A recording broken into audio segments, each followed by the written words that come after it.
شیخ Saadi رحمت اللہ علیہ فرماتے ہیں، جب مجھے پتا چلا کہ محل کے بستر اور خالی زمین پر سونے والوں کے خواب ایک جیسے اور قبر بھی ایک جیسی ہوتی ہے تو مجھے اللہ تعالیٰ کے انصاف پر یقین آ گیا۔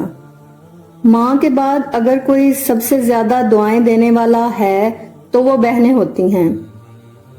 ہم اپنے بہت سے رشتوں کو بچا سکتے ہیں اگر ہم صرف یہ سمجھ لیں کہ وہ غلط نہیں، بس ہم سے مختلف ہیں۔ ہر چیز ہمیں ملنے کی نہیں ہوتی، کچھ چیزیں خوبصورت، دھوکہ اور بدترین شر بھی ہوتی ہیں۔ اللہ کریم سے کسی چیز کے نہ ملنے پر بدگمان نہیں ہونا چاہیے۔ رب کی تقسیم سے انکار کرنا حسد ہے، بھلا اس سے بہتر کون جانتا ہے کہ ہم کس چیز کے کتنے مستحق ہیں۔ یقین کی ایک ڈور ٹوٹتی ہے تو اللہ ہمیں فوراً دوسری ڈور سے جوڑ دیتا ہے۔ ہم تھک کر رکتے ہیں تو وہ چلنے کی ایک نئی وجہ دیتا ہے۔ وہ ہمیشہ ہمارے ساتھ رہتا ہے، آزمائش کے ساتھ بھی اور آزمائش کے بعد بھی۔ جب دل کسی اپنے سے بے پناہ خفا ہو جائے تو خاموشی اختیار کر لینا، لیکن کڑوا بول کر اس کی بے ادبی نہ کرنا۔ برداشت بزدلی نہیں بلکہ زندگی کا ایک اہم اصول ہے۔ جس دل میں قوت برداشت ہو وہ کبھی ہار نہیں سکتا۔ لوگ پیار کے لیے ہوتے ہیں اور چیزیں استعمال کے لیے۔ بات تب بگڑتی ہے جب چیزوں سے پیار کیا جائے اور لوگوں کو استعمال کیا جائے۔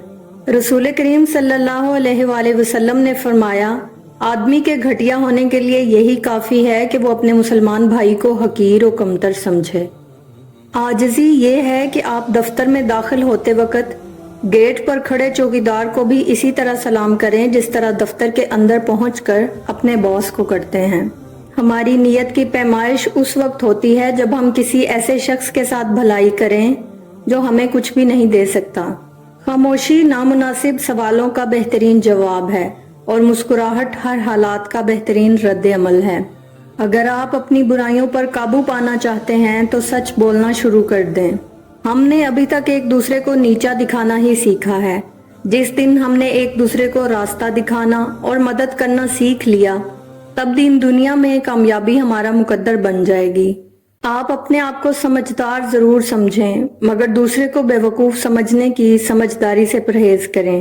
ویڈیو کو اینڈ تک دیکھنے کے لیے بہت شکریہ۔ اگر آپ میرے چینل پر نئے ہیں تو پلیز میرے چینل کو سبسکرائب اور ویڈیو کو لائک کر دیں۔